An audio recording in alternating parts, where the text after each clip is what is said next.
Hi friends, బాగున్నారా? మీరు ఎంతో బాగుండాలని కోరుకుంటాను. ఈ రోజు మన వీడియోలో జున్ను పాలు లేకుండా, జున్ను పొడి లేకుండా మామూలు ప్యాకెట్ పాలతోటే జున్ను ఎలా తయారు చేయాలో చూపిస్తాను. ఈ వీడియో చివరి వరకు చూడండి, మధ్యలో ఆపకండి. ఏడన్నా ఆపారంటే అర్థం కాకుండా ఉంటది. దీనికోసం ముందుగా ప్యాకెట్ పాలు తీసుకుంటాను. ఒక కప్పులో పోసుకోవాలి. ఈ పెద్ద బౌల్లో పోసుకోవాలి. ఈ విధంగా 2 కప్పుల పాలు తీసుకోవాలి.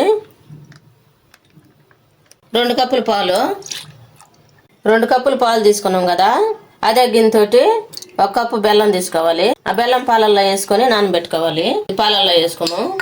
ఇది ఒక చాకు తోటి సన్నగా తరుక్కోవాలి. ఈ బెల్లం అంతా కరగాలి పాలల్లోనే. ఈ లోపల మనం గుడ్లు తీసుకున్నాం. నేను 3 కోడిగుడ్లు తీసుకున్నాను. మీరు మరింత మంది ఉంటే ఒక 4-5 కోడిగుడ్లు తీసుకోండి. ఈ గుడ్లు పగలగొట్టి మిక్సీ జార్లోకి తీసుకోవాలి. మనకు అప్పటికప్పుడే జున్ను కావాలంటే ఈ విధంగా తయారు చేసుకోవచ్చు. మన పిల్లకాయలు అడిగారంటే ఇది మనం బాగా నురుగు వచ్చేటట్టుగా మిక్సీ పట్టుకున్నాం. ఈ విధంగా మిక్సీ పట్టుకోవాలి. మీకు ఆడ మిక్సీ జార్ కనుక లేకపోతే బెండర్ తోటి బాగా ఈ విధంగా నురుగు వచ్చేటట్టు చేసుకోవచ్చు. ఈ విధంగా చేస్తే గుడ్డు వాసన కూడా రాకుండా ఉంటది. బెల్లం కరిగిందో లేదో చూద్దాం. ఇదంతా కలుపుకోవాలి. బెల్లం ఈ విధంగా కరగాలి. బాగా కరిగిన తర్వాత మనం మిక్సీ పట్టుకున్నాం కదా గుడ్డు, దాంట్లో పోసుకోవాలి.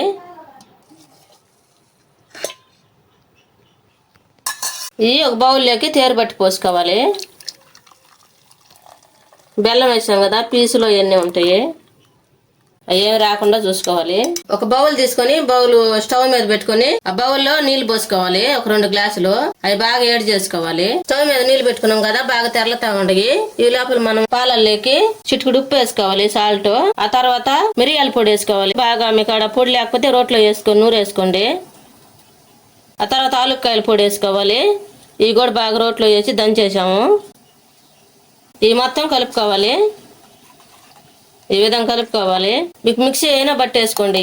నీళ్లు తెరలుతా ఉండే కదా, ఒక చిన్న బాక్స్ కింద తీసుకొని నీళ్ళలో వేసేసుకోండి.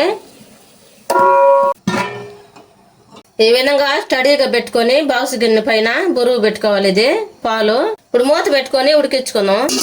A few moments later. ఉడికిందో లేదో మూత తెచ్చి చూద్దాం. ఉడికిందో లేదో తెలియాలంటే ఒక నైఫ్ గానీ ఏదైనా మీకు పుల్లగానే ఉంటే పెట్టి చూడండి. నెమ్మి అని తగ్గట్లేదు. ఇప్పుడు స్టవ్ ఆపేస్తున్నాను. ఇప్పుడు చల్లారు పెట్టుకోవాలి. బాగా కాలుతా ఉంది. జున్ను చల్లారు పెట్టుకున్న తర్వాత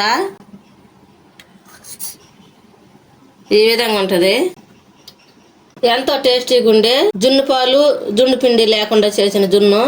ఈ వీడియో మీకు నచ్చినట్లయితే లైక్ చేయండి, షేర్ చేయండి, సబ్స్క్రైబ్ చేసుకోండి. పక్కన ఉన్న బెల్ నొక్కండి. Thanks for watching.